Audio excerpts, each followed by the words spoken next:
What's going on, everybody? Hope you are having a good week so far. If you didn't know, I've got a new record out with the one and only Hylo. It's out on Filth On Acid. It's called Check. Please go and listen to it on Spotify, Apple Music, Amazon, your local streaming platform. Or if you want to go and buy it, head over to Beatport. And I think it's doing pretty well in the techno charts. So I'd absolutely love it if you went and bought it and try and get it higher.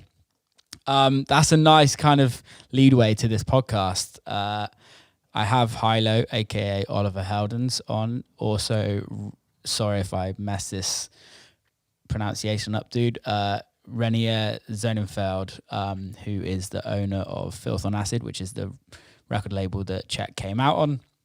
Also, he's a massive techno DJ. It was really nice to get both these guys on the podcast. We had a really nice conversation, learned a lot about their history and kind of how things started for them. It was just a great conversation. So I'm going to leave it at that and let's get listening. Without further ado, Hylo and Reinier Zonneveld. What's going on, lads? How's it going? Yo, what's up? I'm good. What about you? Ollie, Reinier, great to meet you all guys. Ollie, I remember meeting you actually at We Are Festival. I think it was We Are Festival. No, Well, I think we first met on a boat. The cruise thing from the Met Decent boat party. But that was a really vague trip. Are you sure it wasn't Holy Ship? No, it wasn't Holy Ship. Because I didn't play Mad Decent. Yeah. So I didn't. I met you there. Oh, I thought I met you there. No, but now it all makes sense because I met a guy who looked exactly like you, with like same beard. Was it Kill Frenzy? Maybe.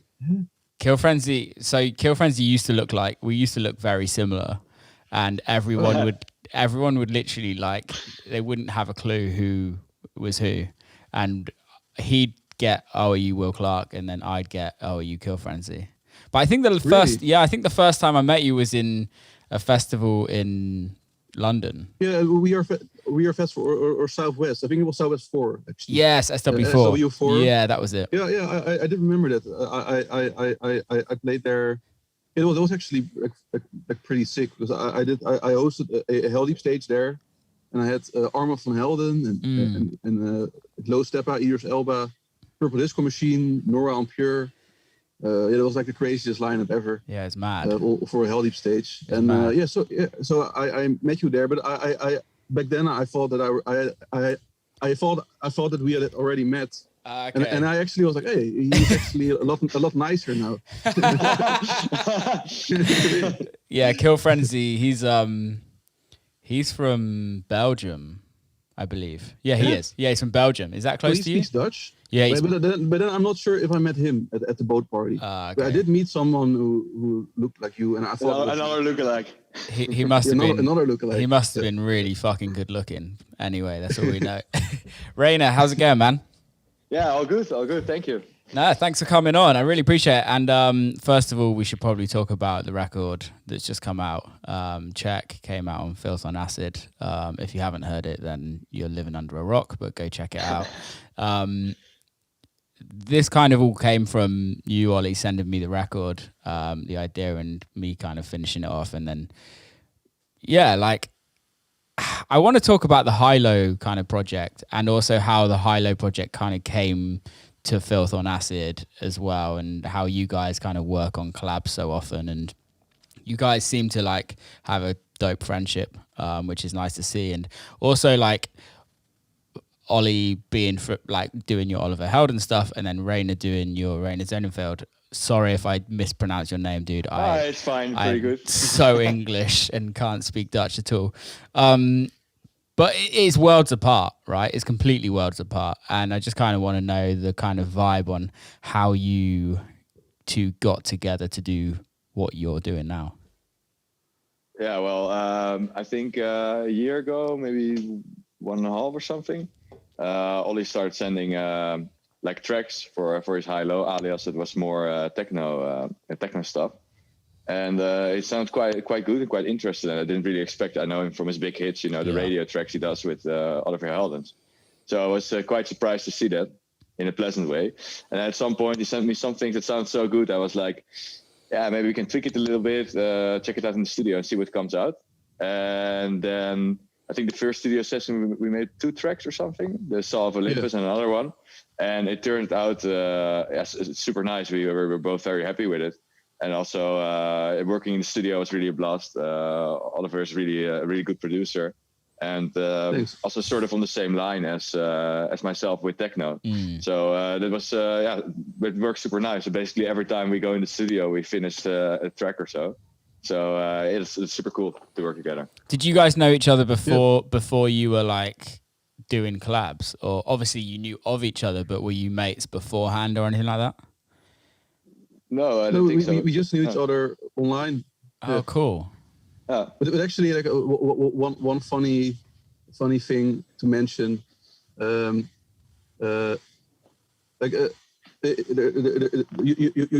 Facebook, you know, there are those kind of like those groups, like those kind of guess the track groups. Yeah. So there was this really big Dutch, it was called Raad de Plaat, so guess the track IDs, and it was very focused on techno, house, like with only underground stuff. And I remember with this one time, this was in 2016 or something, but it was someone who posted a video of me playing at Spring Awakening in Chicago, and I was playing some unreleased Hylo thing with like a pretty fat bass, but then many people in that group, they were, this is commercial, this is not supposed to be in this group. But back then, Reinier was already making a big name for himself, especially in the Netherlands and in that world. And then he actually replied, "Oh, this actually sounds really good."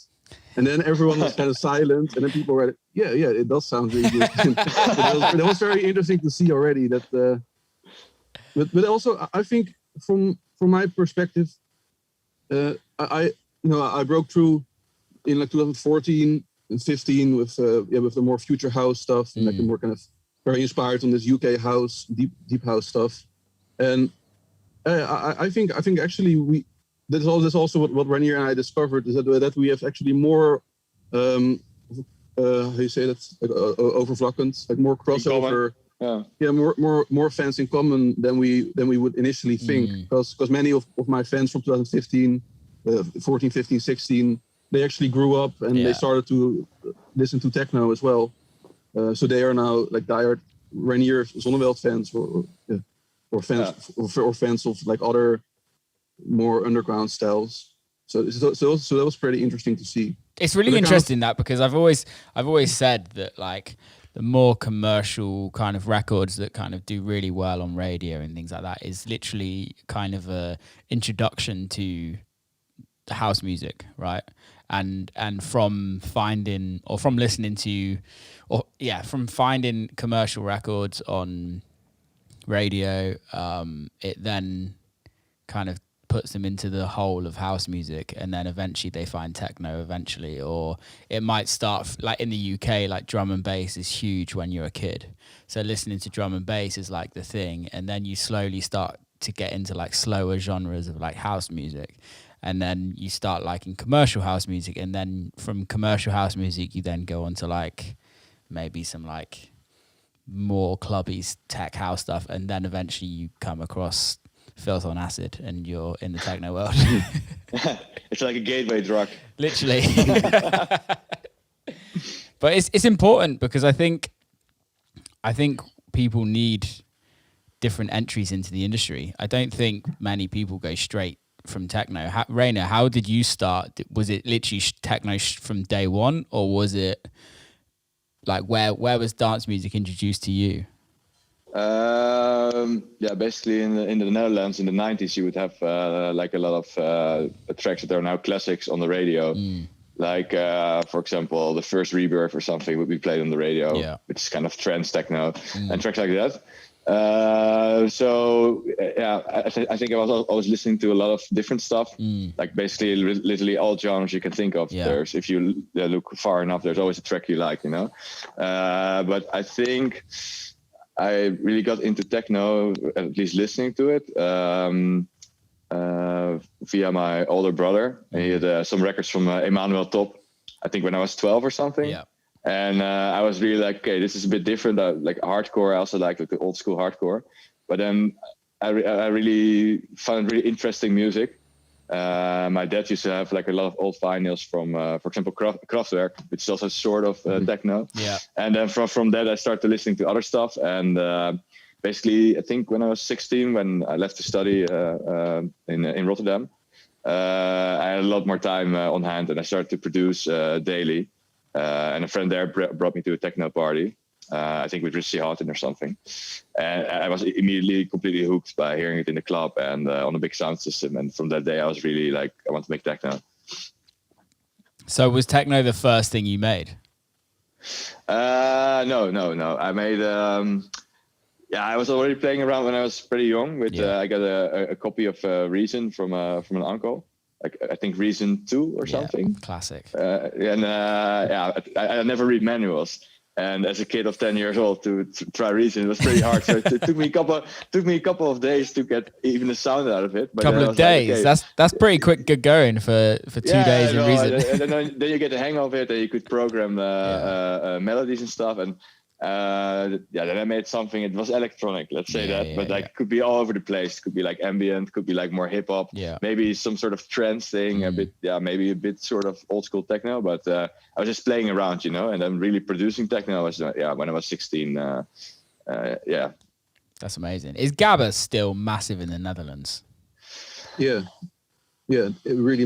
I mean, there are maybe even dozens of events and festivals that are fully dedicated on, not just on gabber, but kind of only harder styles. But gabber is still massive here. Where does that come from? But although I mean massive, I mean it's definitely a niche, but still for a niche it's pretty big. I mean like techno is a lot bigger. Yeah. I think also a lot of techno in the Netherlands is also going. Like you have these super hard techno parties, but you could almost say that it's like a gabber, and they also play like these old rave tracks or tracks that are inspired by this old rave stuff at 150, 160 BPM. So it's kind of sort of new gabber thing. Yeah. And then they have the big parties, but from Q Dance and IDT organizations, like the super big ones. I think it's mostly hardstyle nowadays. Yeah. So that's more a bit more friendly, a bit more melodic kind of hard music. I prefer the gabber though. Do you like gabber?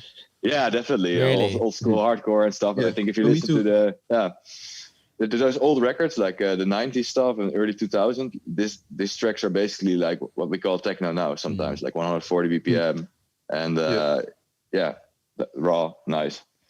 Yeah, actually, like myself, what many people don't know is that.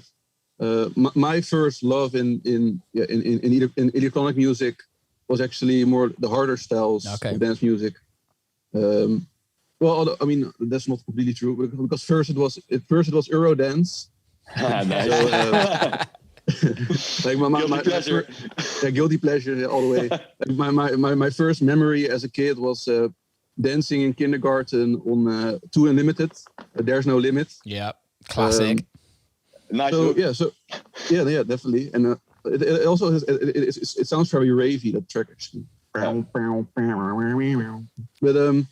so for me, I was really into that kind of stuff, and I was buying kind of those party hit CDs with tracks like Gigi D'Agostino, L'amour du jour, or Eiffel 65 Blue. Yeah. But then through that music, I got more into hardstyle and jump style. But that jump style stuff I think it's interesting to mention because there was a huge hype around it in the Netherlands, especially amongst younger kids. Could you also dance jump style? Yeah, I also danced those jump style dances. Yeah, but the jump style is actually it is actually rooted in that kind of old Belgium rave trance techno sound. Okay. So the track that Reinier mentioned. The Jones Samuelson, the first Rebirth. I also clearly remember the first time that I heard that was actually on Dutch radio, and I was completely mesmerized by it. Like what the fuck? This is amazing. So before I got into like house, club, electro, and like the more UK sounds, I first got into the hardstyle, gabber, jump style. How did you get into the more like UK stuff with the Oliver Heldens stuff that you were doing? Like where did the bridge kind of gap where you're like, okay, this is gonna do well, or was it a point of this is gonna do well, or is it just the fact that you really like this stuff? So as a kid, I was really into harder styles. But then when I was 12, and when I went to high school, that's when I got more into club music, house, and there was a lot of Dutch, club music, around, like, people like Chocolate Puma or Leibert Loop, Sander van Doorn, Gregor Salto. So I was really into that kind of stuff, but at the same time, back then I was also really, that Kroeker's remix of Day and Night was so big that also the fidget was pretty big in the Netherlands as well. There were many Dutch producers and DJs who would kind of mix that English fidget sound with kind of more Dutch clubby electro stuff. So there was a lot of it was very eclectic and a lot of stuff going on. And also, at my high school, they threw really big. They organized very big parties, and they would actually book some pretty big DJs, like Fede Legrand right before he broke through. Hardwell also before he broke through, and Eric E, for example. So also at these parties, I got to experience those clubby records on big sound systems. I was like, well, I also really want to make music myself.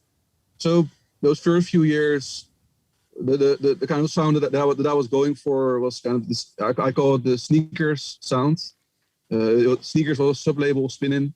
Which is it's very much like a mix of electro club music and tech house.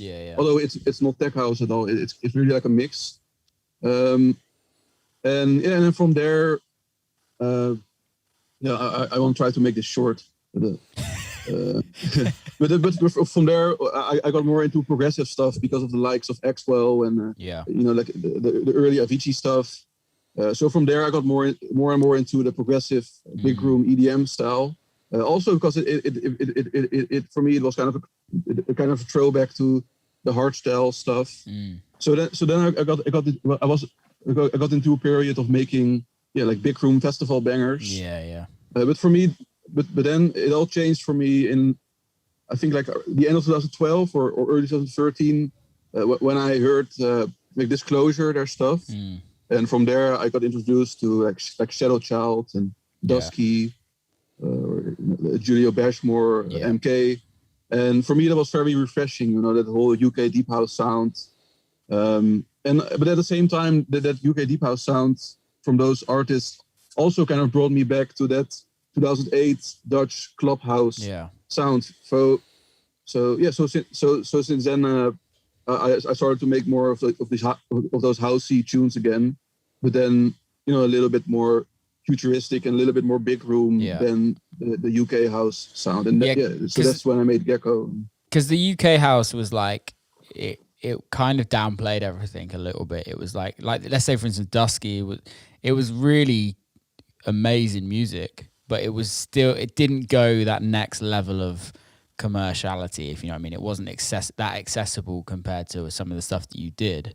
But there's two things that's kind of links with like the Netherlands and the UK is that our like radio and how much we love dance music between both the cultures. Like you can have a whole charts of dance music in the UK.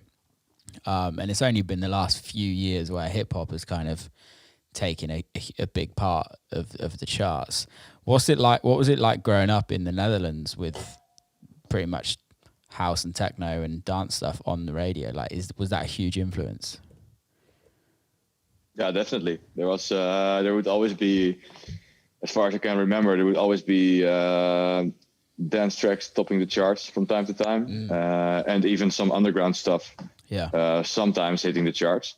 And then you also have like a lot of more poppy things that are basically very much dance tracks with a nicer production and some shine on it, and a lot of cheese, of course. Yeah. But I think that the Dutch dance charts are really focused. The Dutch charts are really focused on dance as well. I think lately a bit less, maybe the last 10 years. But then on the other side, if you listen to the beats of pop music nowadays on the radio, it's basically all house beats. Yeah.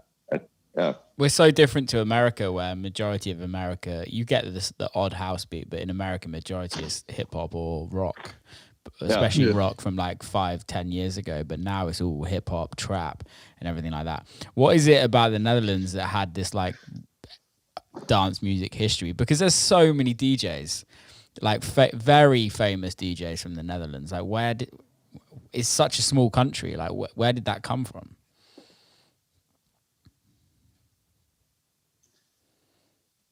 Yeah, well, Reinier, do you want to start? Yeah. You're 4 years older than me. How old is everyone, by the way? Are we all I'm 30. Yeah, I'm 30 as well. And I'm 26. Okay, cool. Young one. Well, I think it's a pretty liberal country with a lot of people trying out things, and also pretty artistic. And no, but I think there always has been some sort of drive to innovate and to try out more rebel things, things that are not allowed. And basically, well, I was not there; I was just too young for that. But the history of dance music here started with illegal raves, and then I think the warehouse Elementenstraat, it's called nowadays, one of the first clubs in Amsterdam to have like a license. Yeah. And from there, like they saw these raves under tunnels and in forests. They will be there. We cannot stop them. So at some point, the government just accepted it and tried to sort of regulate it and make it as safe as possible. And from there, people really liked it, and it grew out to super big proportions pretty fast. I think nowadays the festival productions that are in Holland are amongst the best in the world, and also like a sort of benchmark for other festivals around the world. If you look, for example, at Awakenings in the techno scene, then it's pretty much a benchmark for everybody who organizes a festival around the world. Yeah, it's Awakenings is like the one, right, for techno, I guess, or for dance music generally. It's not just techno, but it is the biggest festival in the scene, probably. Yeah, probably. I think together with Time Warp from Germany, I think those are basically the parties that have been around pretty long and are doing well for so many years. It's crazy. Yeah, you just kind of did you just sold a crazy festival out. Is it like a label festival, or is it just you? It's called Live Now. And it's basically I'm playing 11 hours live, so only my own music, and I do it live on stage with like 20 synthesizers, everything hooked up. That's pretty nice. Also, if you're the only one playing, then you have all the space to completely fill it up. And so going to play from 12 in the afternoon till 11 at night. I did before. I really like to do all-nighters or all-day parties, and I did quite some already. I think the longest one I did was 12 hours at ADE. That's now it's almost 2 years ago. And I like it so much, especially because when you play such a long set, at some point you get so involved in the music that you're not even really thinking that you're touching knobs and sliders, but you're just hearing the music and then sort of hearing what you want to hear, and you just change it without thinking, and you're just only focused on that. And from that you get really really special results, like the sets I play at the all-nighters and at the all-day parties. I do way more improvising, and always when I hear them back, I'm like super happy with it. It's just something that's super special, that you can connect with the audience in such a way, and people also really like it. So we already sold it out. It went really fast with 15,000 people. So that's a lot of people. It's insane. Yeah, so I hope it happens this year because it's end of August. But it's just something I really look forward the most. If it's going to happen, I'm like a little kid in a candy shop. 15,000 people is a lot of people just to play for 11 hours by yourself. How do you kind of like? Obviously everything's live, but how do you prep for that? Basically, the preparation is just normally the preparation is just the gigs that you do every weekend. I always work from the same live set, so basically, you have the computer is like the main machine, and from that I can sequence everything. So I have like synthesized connected, but I sequence them all through the computer with a controller, the native instrument machine. Yeah. And from that I can control all the synthesized, all the drum patterns in literally in the center of my setup. Yeah. So that makes it a bit more easy to quickly change arrangement and change things. And like every week, I add all the new things I did in the studio. And usually I work with backing tracks. So I have a track and then I just record the arrangement with the kick, the bass, and the sound effects. Yeah. So that's really important for me because I found that if I don't have an arrangement, sort of like the break's already there, if I really like it, I might end up playing 20 minutes the same, you know? And I have had it in the past and I learned from that. So basically you have the backing track and then already the break just comes because the kick and the bass is gone. So you have like, your perception of time doesn't matter if it's a bit skewed. Yeah. And then as soon as I drag it in like sort of my workspace, you have from left to right, basically if you scroll completely to the right in the Ableton file, you have the oldest music I made, like basically stuff from more than 10 years ago. Yeah. And then it's like chronologically added every week. Mm-hmm. And because I play a lot, I used to remember where everything was. I found that I did some streams lately. I do remember some, but definitely not how it was. So I do need some practice with that. But because it's like 1 terabyte of backing track or something. Oh, wow. So it's so much that you really need to stay on it every week to really remember. But then as soon as you drag something in, the backing track, the machine plugin, and Ableton load in all the presets I made for the track and the sequences. So I get the MIDI in the machine, and then I can, for example, I start with how it sounds sort of on the record, like as close as possible. But then I can change the notes and I can change the sounds and add other drums on top. Yeah. Could be the original one, or usually I put the original ones plus extra, and then you can make it as crazy as you want. So it's really versatile. And also, because the live set is not like sort of pre-programmed from top down, you really can play like a DJ. So you can just choose between your own tracks.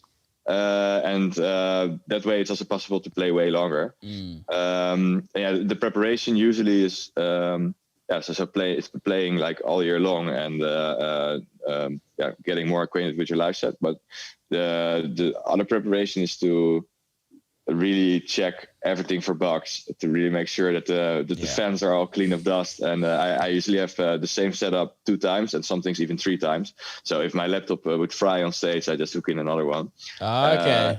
Interesting. So because it's pretty long, you know, so the chance that something happens, well, luckily I tap it off.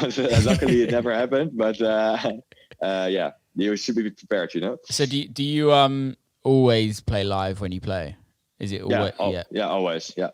And do you play other people's records during that as well? Or is it just purely your own records? No, I do play other people's records, but then it's always live remixes or an edit. But usually I have, for example, from stuff from the label, I have of every track, I usually prepare a little remix, or an edit, so that I can still play it and try it out. Yeah. But I would never play an original track. So sometimes also recreate, like, for example, some classic tracks like Zombie Nation, for example. I don't really have a remix from it, but I just play the sequence in a synthesizer and put a big kick, you know, and I love the track. So that also works. So depends a little bit, but it's also nice to have like tracks that you really like remixed in it, because I would really miss that if you can only play like originals, then would be a bit, you would miss out on all the fun stuff that's around. Well, I think also is like, being a DJ as well as we all are, we know that sometimes the crowd actually wants to hear something they know that somebody else has made, if you know what I mean, or like a remix, like you said, is sometimes you have to entertain it. At the end of the day, we can't just be playing big kick drums for 12 hours, can we? We've got to give them something a little bit more. Yeah, definitely. But should be a big kick drum under it anyway. Of course, always a big kick drum. Ollie, when do you plan on doing touring for the Hylo project, or you literally? Yeah, definitely. Yeah. What's the plan with that? I mean, right now, it's kind of difficult to really plan with the whole COVID situation. But right now I am already starting to see some good Hylo offers. So yes, I'm definitely planning to do some Hylo shows. But yeah, but now it's kind of difficult to tell like which things are actually gonna happen, and which things don't. But I'm definitely right now I'm since the whole Hylo thing really since the whole Hylo thing really came off the ground in the more techno world. I'm very focused on it now, and I'm feeling very inspired and working on so many new tracks. And of course our track that just came out on Filth On Acid is doing really well. So that's pretty crazy. And Reinier and myself, we have like 4 collabs coming up right now. Well, 3 at least, but we're working on more stuff. So I definitely want to do more Hylo shows as well. Are you at the point where I don't know how like much you're writing in the studios, if you're writing like every day or anything like that, but did you get to the point where you're like, I just want to do Hylo stuff, or I want to do Oliver Heldens stuff and Hylo, or like how do you do that when you go into the studio? Because I've got other projects that I do myself that no one really knows about, and I find it quite hard to kind of get in the headspace sometimes of being like, okay, this is a Will Clarke record, or I need to concentrate on this is a different project record. How kind of what? I do both at the same time. I just really like to be creative, and so sometimes I even have like 3 projects open at the same time, and then one can be like a very dark, hard Hylo record or ID, and then another one can be like a super more very melodic commercial house record, and then if I get stuck, so sometimes it would happen that I work for a few hours on something more commercial, and then I'm now I'm done working on this, taking a break, and then I feel like working on something for the Hylo project, something more harder.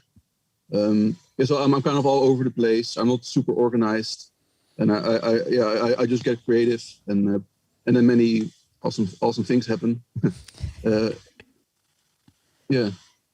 That's amazing. It's but definitely like lately I've been getting more focused on Hylo, and also it also really helped to do many sessions with Reinier, and to do collaborations with people like you, Will, or for example T78, which of course like we did that online, but still that also helps me to get more into that mindset. So now I'm like full of inspiration, because I mean of course like the Oliver Heldens thing got so big early on, that Hylo was always kind of like less focused on. But now with the pandemic, and also just in general, I developed myself as a producer. So now it's gotten a lot easier to do both. Yeah, totally. Have you both enjoyed the time off? Like from the pandemic, like actually being able to sit down and not have to worry about touring? Yeah, well, I do like to be like 7 days in the studio per week, and I often do nowadays weeks of 100 hours of studio work, which is amazing because you get you just get better at it, and you can finish a lot of stuff, like also some side projects. I'm doing some hip hop beats, for example, working on film music for some projects. And normally I wouldn't really have the time for that because you're touring like 4 days average or something, and they have 3 days left in the studio, but you're also a bit tired from all the hotels, all the flying and the party. And now you really have time. But on the other hand, I really feel that I miss performing, because I really like to perform. And for me, the sort of division is always like I make music during the week, and then I really like to share it with people, and I get feedback from the dance floor, and I can change. Usually, a lot of my tracks are made in the moment, like an improvisation or something I changed on stage, and then I save it and I come back and I finish it in the studio, and that the whole dynamic changed completely, because now you're just close in the studio making tracks that you cannot play out. So yeah, I do miss touring a lot. Yeah, I guess that's the thing that I've struggled with the most is the writing club records that hasn't ever been tested in a club and probably won't for another 6 months maybe. It's kind of I haven't actually written much music in the last like month or two because I'm just like I just don't know what to write because I have no inspiration for dance music at all. It's strange, really, because I'm usually like that with you. Like I'm usually 6 days a week in the studio, or if I'm touring 3-4 days, I'm in the studio pretty much every day. And yeah, I just haven't had it. It's strange. What about you, Ollie? Well, that's something I'm hearing from more DJs and producers. So that just that just really varies per person, I guess. Yes, because for me, I've been very productive since the start of the pandemic, and I didn't really have any like dips in creativity. But for me, I guess in general, that was just because I had so much more time to work on music, and to get creative. Because also when I'm on the road and doing shows and maybe also hearing other DJs play and just taking in all those different impressions, that can also really boost my creativity. So usually on the road I'm also I'm also coming up with new ideas, like sometimes even after a show, I put in new ideas. So of course I'm missing all those all those new impressions and with new impulses. But now in the pandemic I've had so much time that for me it's been going really well in the studio. Have you guys managed to like hang out with family and friends like a little bit more? Because obviously like we all know that being a touring DJ, like you don't really see your family and friends as often. Have you like managed to like chill out a little bit and kind of see family and friends as well? Yeah, definitely. My brother got a son with his wife last September. So it's super nice because now I can visit them a lot more. And usually I would be just the uncle that's always away, Now I really enjoy that. And I also try, like, I see my parents way more. Also with friends it's a bit harder. Everybody's of course also working, and you cannot meet up. You can only see one person, so you have to really plan it in. But it's nice to be able to do also something in the weekend. Well, at least now there's basically nothing you can do at the moment, but to just have a walk through the city or outside somewhere at the beach. That's something normally you can never do, and it's pretty funny to do those. The normal stuff, Yeah, definitely. It's been strange, isn't it? Because I was talking to my manager I was talking to my manager the other day, and it's like touring's dates are coming back in, and then you're like, okay, well the dates come back in when you're allowed to do things again, and then we've just done a whole year of not being able to do anything. So our lives haven't changed. We're just going to go back to touring and it's not see anyone again because we haven't been able to really see our mates because of the pandemic. Bring it on. Yeah, exactly. So yeah, it's going to be fun. I think. What do you think there are first shows that are going to be back? Like, do you reckon they're going to be mental, or I think they're going to be wild? Yeah, we're going to be extreme. Yeah. Like of course. It should be extreme. Time to celebrate. Yeah, they're saying it's going to be like the Roaring 20s, right? Yeah. Like then you also had a pandemic, and then afterwards people were going bananas. It's going to be fun. It's going to be fun. I can't wait. Reinier, what have you got going on with the record label? Like, how did Filth On Acid start? That's kind of where I want to, like, where did the name come from? Like, I know these are very generic questions, but I'm just being selfish and want to know myself. I was in 2014, 2015, releasing a lot of music that actually was successful in the sense that, like, a lot of DJs from like the super underground guys, still even the big room DJs would play the records. And for example, I would go as a visitor to Awakenings, and literally on every stage, every DJ would play 2 or 3 tracks that I produced. Okay. And that was amazing, but still I was only playing illegal small raves and stuff, so it didn't really took off.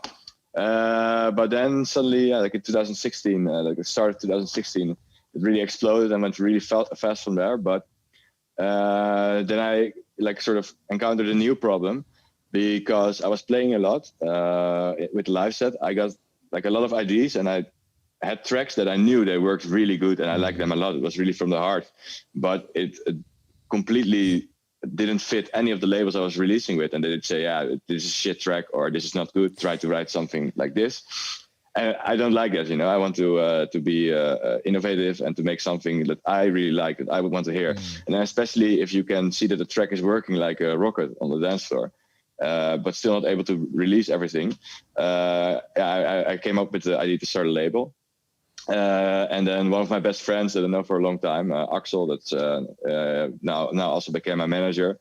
But with him, we sat down and started to think about names for the label. I think it was in 2016, and then we came up with a whole list of crappy names. And then suddenly we were like, we did an EP together with Axel on Trapeze in 2015. And this had all these great names like Loophole, Back in the Hole, that kind of things. And Filth On Acid was one of the tracks. And we were like, why don't we call it Filth On Acid? It's way better than all the crap that we just came up with during our brainstorm session. So that became the name of the label. And the track name then was inspired by, it was an acid track, but it was also really sounding really dirty and filthy and a bit different than our stuff. So that's why it was like Filth On Acid. And we started, like we did the first release in 2017 on the label with collaborations with some really cool artists, Oliver Koletsky, Secret Cinema, Gabriel Nanda. And from there, that release did pretty well. And there was also a really big artist joining for the first release. And from there, I just started asking people that I work with if they want to do a collab. And I also asked Carl Cox back then. And I didn't expect him to say yes, but then he was like, "Yeah, sure. When you're in Australia, let's meet up in the studio." I couldn't believe that. It was pretty early, amazing. Also in the label. Yeah. And then I came in the studio, and we're like, "Would he really show up?" We're just waiting for him.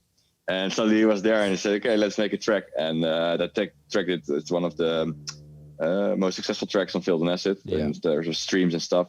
And that really. It was really a big help for us also to kickstart the label, and from there on, we have been able to really focus on like what kind of sound do we do. Last year, I was still sort of searching, and I think now we really have an idea. We are able to push a bit more in terms of sound because the label got bigger, so people also adjust what they produce. And we're super happy with the past releases. Like to have artists like you guys on board, it's amazing. And I think from here it gets better and better. We have so many great things lined up for this year. Camel Fat and Rebuke come with a collab. Alan Fitzpatrick will do an EP. Carl Cox will return to the label. And some other really cool artists are coming to the label or coming back. Yeah. And we also really get now a circle of artists that we like and that produce really good music and are very consistent. And that was a bit of a dream that you have at some point, like a group of producers that they come up with great stuff. And it's super, super nice. Really happy with it. I think that's the key, isn't it? Right, to a label is to have a crew of people that just turns out to be like one big family. Definitely. I experienced that with Dirty Bird at the beginning of my career, and when I kind of got introduced into the Dirty Bird family, it was like it was a family. It's kind of changed a little bit now, and moved. A lot of people have moved on from that, but it's just. There's just something about it when you can all be on the same lineup together, and you just know that like everyone can be fun, and like there's no ego, it's just literally we're just there to have a great time, and all of us play our music, and we all do our own little thing, and none of us are copying each other, but it's just there's something nice about it, and I think having your own label is so important to be an artist nowadays, because you can. Like you said, you can release your own music. Oliver, I know you do it with Heldy. Like with my label, I don't know. I know most of those records that I release would never be released because they're not going to fit on someone else's record label. Yeah.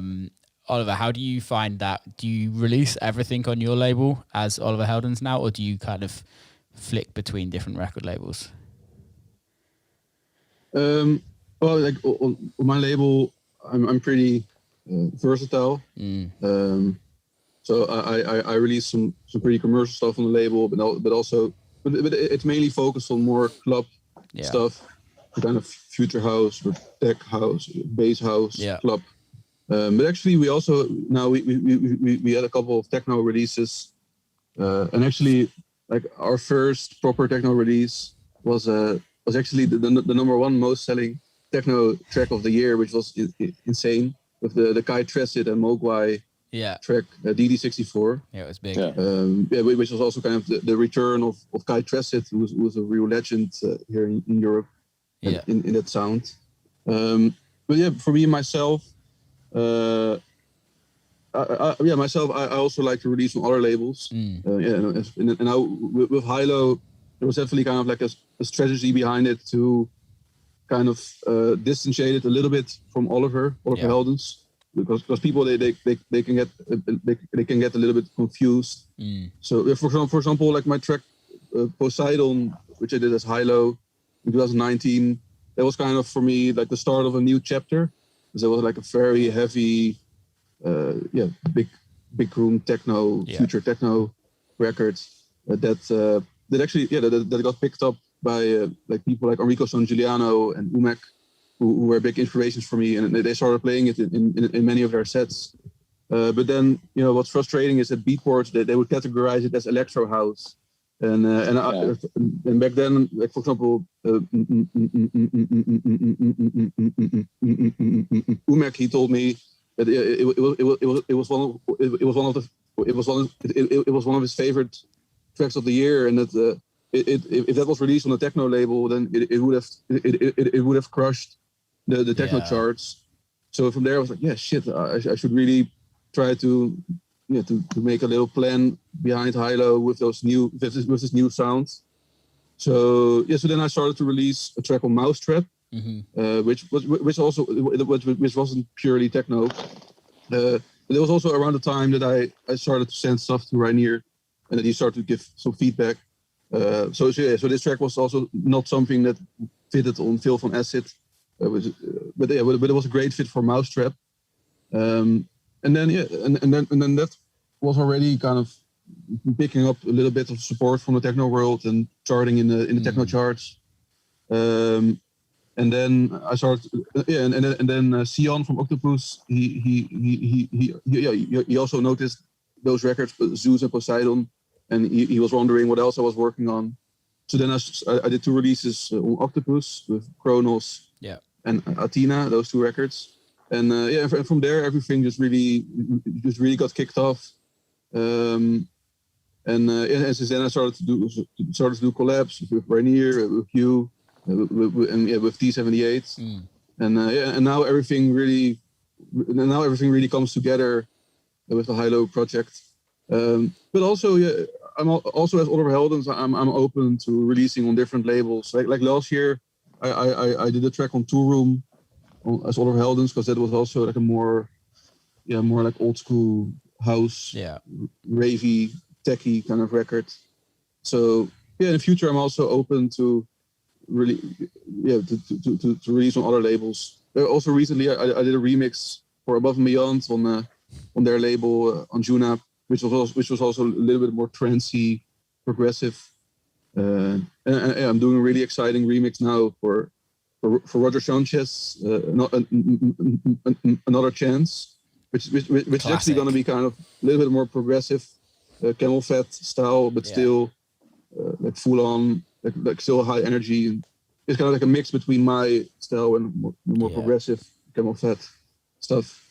So I just really like to be versatile, and release on different labels, and also also with Heldeep we started a different label now called OH2 Records. Okay. So which is more focused on more commercial stuff. Okay. So that way we can kind of split the very commercial stuff and And then with Heldeep, we can that gives us more headspace to focus on the more clubby stuff. Yeah, and then maybe in the future, I will start like also a sub label on Heldeep for a more techno kind of stuff. But right now we just released the techno stuff on the Heldeep main label, and yeah, it works really well. Yeah, I think there's a bigger crossover in crowds than people realize. Yeah, I think the gap between like the commercial house, club, future house, bass house, whatever, and techno, and also if you look at techno right in the last couple of years with the kind of new trends, influences, that there's a lot more crossover stuff happening. I don't know right now where I'm going to with this story. But. No, I totally agree with you. I totally agree with you, because I think there is this, like, in the industry, there's quite like this cliquey kind of thing where a lot of people think you write techno, you can only write techno, and you can only kind of play techno parties. But I think if we kind of step out of that and take ourselves out of the industry, there's a lot of people that go to parties that will listen to a lot of different music rather than just techno or just trance or just hip hop, whatever. I think people actually, especially nowadays, want to listen with like streaming, with like Spotify and Apple Music and all of those. Is like everyone's got so many different genres of music at the fingertips of their on their phone. Literally, you can just pick it up and you can listen to anything.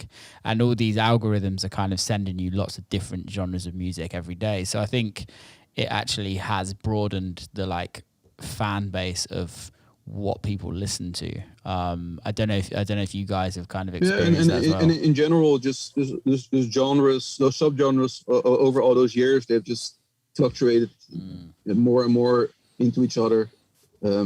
But also, the internet definitely helps with it. Yeah, definitely. Reinier,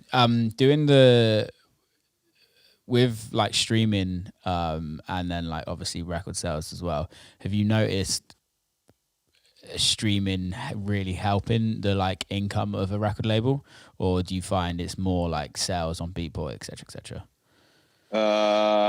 Well, I think from the top of my head, I'm not too much into the finance part at the moment of the label. I think streams are more important for the label because actually for being techno, we have a lot of streams. Yeah. Not as much, of course, as commercial music or charting stuff. Yeah. But still, we have a lot of tracks with 7 or even 8-digit plays on the label, and then it's serious money at some point. So the label's doing great. Also on Beatport, I think we're now in the last 3 months almost the best-selling record label in techno. Wow. That's amazing. And I think so the thing is with these streams and sales, like in the beginning, a record label only cost money. Like when we started it, we really just spent all our savings basically calling me and Axel calling each other like, hey, do you still have some money left? And because also my career was then just taking off. So obviously you don't really have a big budget as later on. But we would invest everything in the label to have like from day one, crazy nice artwork. We always have the same artist, Mathieu Schellekes, which is insanely good drawer. It's like super crazy stuff and all hand drawn. And then we have an illustrator also for making the videos moving and stuff. And of course, all these things are expensive. Of course. And in the beginning, it only costs money. But then if you have luck and if it gets big, then at some point you can also earn money with the label. But it has never been the focus. Like the label just as a sort of outing and to just share great music with the world and with DJs so that they can play it. Then it's nice, of course, at some point if you can earn money with it. But of course, still like in a normal year without the pandemic, it's still nothing compared to what you, for example, could earn with touring. So, but then on the other hand, now it's really nice if you can get some income with that and just keep on growing the label with that money. That's great. Yeah. I think it's just added on to what you earn as a DJ, right? It's like that extra, like being able to, I think it's nice also being with the label with a label that actually earns money, you can put the money back into the record label and back into the artist. You might, let's say for instance, you sign a new artist that you're really into, like you can actually put money into that record and kind of really give it a real push. Definitely. Yeah, we also, like, for example, have some artists that I personally really like that in the beginning of their career when they're still like in school or something, that we actually help them with for example, getting good studio monitors and stuff like that. And also next to that, like we always actually pay the money that we get with the records. I know from experience with a lot of labels, even big ones, not going to name names, but they cheat on the balance sheet, and they put like absurd costs on it so that you don't get anything. It's basically stealing, in my opinion. And we always do it fair. So if you have a good record that sells a lot and you have a Beatport #1 and a lot of streams, you actually get the money from us, which is also a nice thing, especially in the underground. There's so much shady stuff going on with people not paying or lying about it and stuff, which we don't like. We like to do it fair, and it's nice for the artist and also for us in the end. It annoys me so much that, and I don't know why people in the industry do it, because you're stealing from the artist, obviously, but it's also like, it's not like that much money, if you know what I mean. We're not talking like hundreds of thousands of dollars. We're talking like thousands of dollars, but it's like that can really help someone's life, especially being a new artist and struggling. Like we all know what it's like when you start out, you have no money. It's so strange that they do that. I really don't like. We've all had it. That I know there's. I got a email through the other day from a record label that has never paid me, and they just somebody bought the record label off them. And it was actually like one of my bigger record, like the first record that I had that was big, and they'd never paid me. And it was a friend's record label, so I never had any issue with him not paying me. I didn't care about it. But the record label had just been bought out, and they are like doing all the balance sheets and having to pay everyone before they could sell the record label. Yeah, and you just get like a check for like $5,000, and you're like, oh wow, like it's kind of nice just to be like, oh, that's been in someone's bank for God knows how long, for like six years, and you're just like, just pay. Don't lie. But invoice the rent. Exactly, isn't it? Interest. Exactly. So touring wise, if all goes to plan, are you back to business by the end of the year, if we're allowed? That's the both of you. Yeah, we'll see.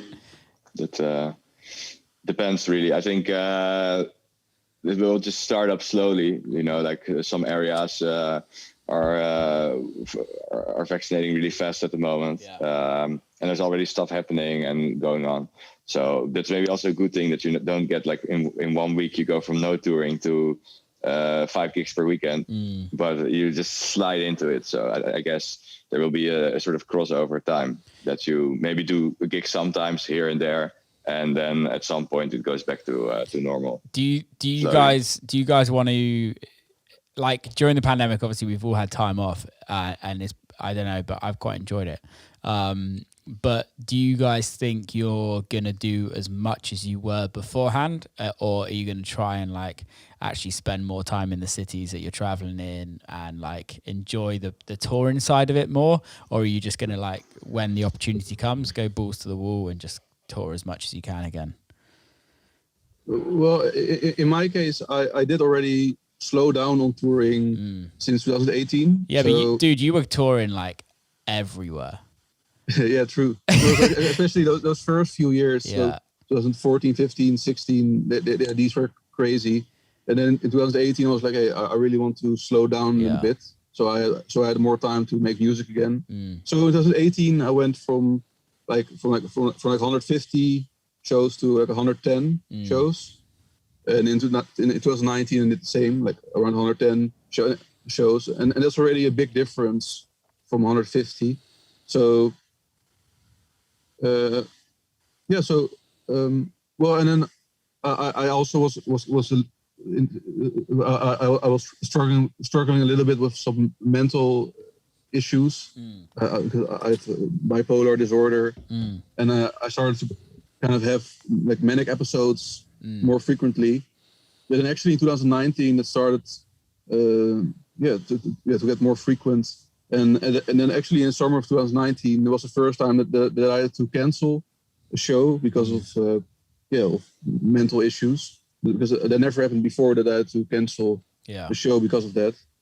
So since then I started to try a bunch of different medications, and also that whole summer 2019 I kind of went through that on kind of zombie medications that made me very flat. But I could still function. And then in the end of 2019, I kind of finally found a medication that worked really well for me. Amazing. Because it didn't really affect my creativity too much. And as basically since the end of 2019 till now, I've been very stable mentally. So actually my plan was to maybe even do like more shows than 110 shows a year again. Yeah. But we'll see. Because I also really enjoy the time at home. To have more time to spend more time in the studio and spend more time on the weekly radio show and running the label. We'll see. I'm not sure yet. On the mental side of things, have you tried therapy or anything? Does that help? Well, not actual therapy. Well, so the first symptoms of this I already had when I was 12. Okay. Since I was 14, I already started seeing a psychologist. Okay. And then when I was 16, that was actually the first time that I got like a real psychosis, like a very heavy manic episode. Yeah. Where I was basically tripping for 10 days straight. So since then I started to see a psychiatrist. And since then I started to take it very seriously because I didn't want that to happen again. Yeah. But then still 1 year later, when I was 17, it happened again, and it was also and it was just as intense. So already on an early age, when I experienced those two crazy psychosis, psychotic episodes. That made me realize this is just really a part of me. But even though back then I didn't have the name bipolar disorder for it or something, but I knew something was wrong, and I just wanted to prevent that from happening again in the future. So I actually, for me, it was actually also very mind opening, and it made me more aware of my mental state. And I think also that also plays a part in that I'm sober all the time. Also when I'm playing, I barely drink, and I don't do any drugs, so that also helps. With touring. Yeah. And surprisingly, those first few years when I was touring, it was all pretty easy to handle mentally. So it's kind of weird that when I started to tour less in 2018, since then I actually, maybe because I got more freedom and more time, that's when I started to get less dedicated. Yeah. Less disciplined.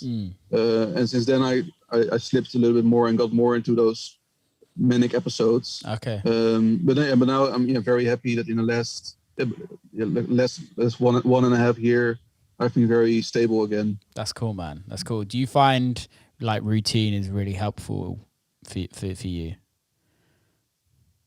Yeah.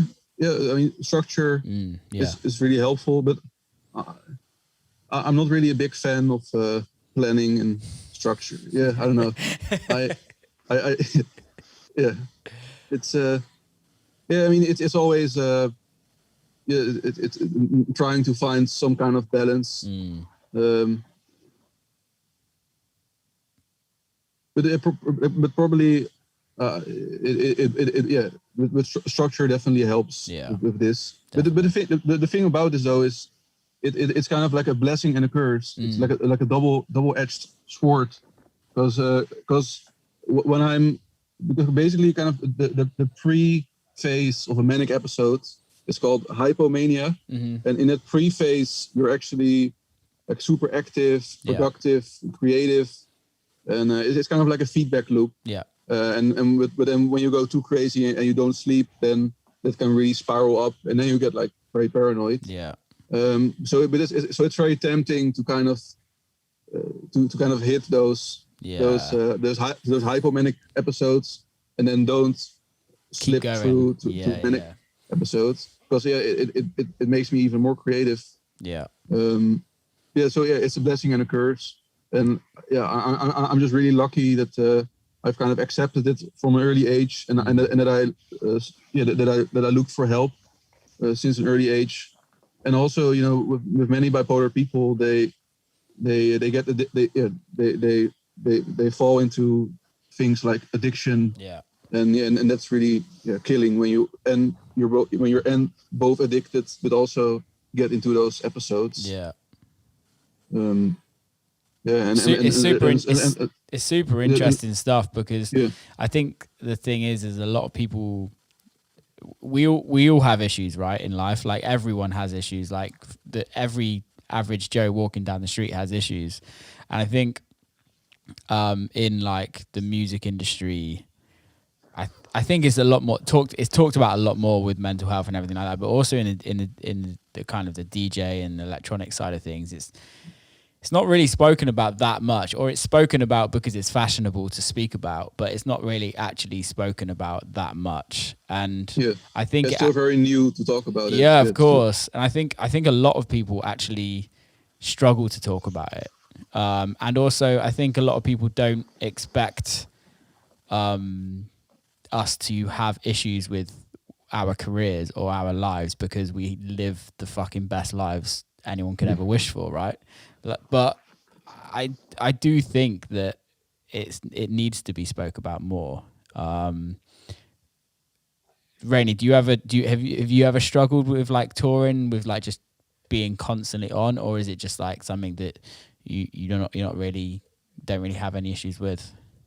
I really like touring, but it's especially in the beginning, the first couple of years, it's really hard to find a healthy balance between touring and how you divide your time during the tour, and then to get back in the studio and to be fresh and creative. But yeah, after a couple of years of a lot of touring, I found out how to do it and how it works for me. It's like with everything in life, you have to learn from your experience and to develop it and to see what works for you. It's also very individual. I think everybody I see tours very differently, and something that works for somebody else probably won't work for another DJ. But yeah, of course, I've always. I remember when I was living in Berlin in 2017, that I was touring a lot, and I felt a bit of pressure because I was back then, I think, the best selling techno DJ on Beatport. And I made a lot of hits before that. And then as soon as I moved to Berlin, I suddenly didn't really have inspiration during the week, and I was like, "Fuck, I cannot write a good track anymore." So I was struggling with that, but then at some point you get past that, and creativity starts to flow again. And it was also, I think, just because of not getting enough sleep, I was always too excited for the show, and then I was like, fuck, I'm at the other side of the world, so I go way before my set, and I stay till the end, because I want to talk with people and I want to experience the party and have a good time, and it's always really funny. But at some point I found that you also need to sleep a couple of hours extra, because otherwise during the week you're completely depleted and just recovering, and then you can go to the studio at 8 a.m, but you're just sitting there like half sleeping without any ideas, So I learned from that. But for the rest, I'm really lucky in the sense that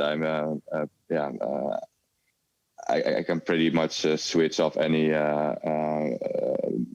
negativity in my head and just focus on the show and play. Yeah. And so I also like to stand to perform itself. I'm not afraid to stand for a crowd, for example, or never nervous about it. I really like it, actually. So for me, it's also more like one of the most fun things from being an artist too. So that's really nice. So I also think that when the parties come back, that I will just continue the touring schedule I was doing. Amazing. For now, I'm happy with that. Maybe at some point in the future, that might change. That you want to have more time and to do other things, or but I don't see that happening anytime soon, to be honest. Yeah, I feel you, man. I feel you, guys. We've just done an hour and 10 minutes. Let's wrap this motherfucker up. Thank you so much for coming on. Before we go, did you guys want to give out your Instagrams and everything like that, and kind of do the promotion stuff? Yeah, well, they can hit shirts, right? If they're interested. No, sure. Yeah. Oh, and also if people want to read about that, what I just shared about the bipolar disorder. So basically, like a few weeks ago, I shared a whole post where I kind of went public for the first time with this whole story. So people they can read more about it over there. That's really cool that you do that. Like very I would say it. A lot of courage to do that. It's really cool. Yeah, it's important, man. It is really important. I think there's a lot of people that actually struggle in the industry that don't talk about it and kind of just hide under a rock. I can confirm that now because basically since that post, I got an invite for a Zoom like a weekly Zoom meetings with other DJs amazing who struggle with this. But it's kind of private. Yeah. But actually, if DJs are watching this and if they're really struggling mentally, then they should DM me and I'll hook you up with an invite with the DJs with mental problems Zoom meetings groups. There's an English group and there's a Dutch group.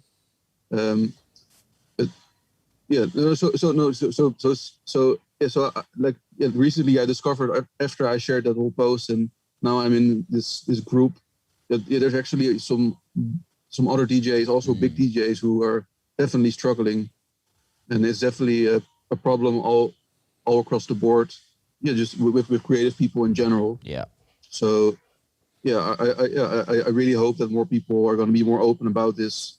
And also, of course, last week was pretty tragic, or 2 weeks ago, with the news about Piers Fulton. It was someone I knew personally. Yeah. From when I started touring, it was a great person, and who seemed like a very positive guy, and he killed himself. And that's really tragic. So it's happened a lot. It's happened a lot over the years, and it's something that just doesn't really ever get spoken about. It's kind of, well, it's very sad, especially during lockdown. And it's happened a few times, right? We all know some people that have committed suicide, and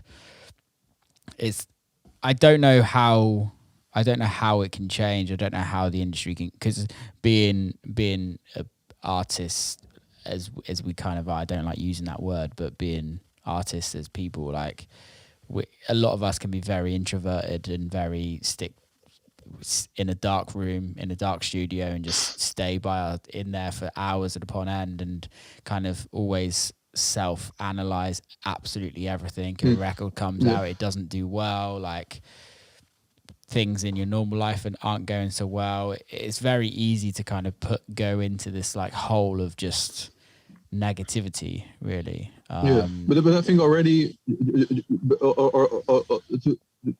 I think already just by being more honest and more open, and so basically also more vulnerable, that actually feels really good, and that can actually help a lot.